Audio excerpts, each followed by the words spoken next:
Few days, about 800 people have died of COVID in the United States. That is down from much higher numbers in the last few months. So that is on some level good news. I guess on all levels that's good news, although that number is still too high.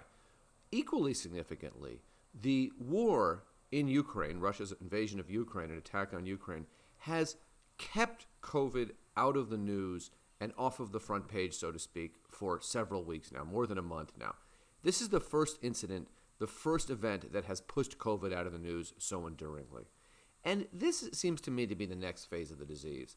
We are settling at a few hundred deaths a day in the United States. Hopefully that number will continue to go down, and it is no longer the major news story. But we still have to craft public policy to address it. Mandates about vaccines, policies about masks, health insurance policies, helping people who've lost work during COVID. All of that. None of that is easy.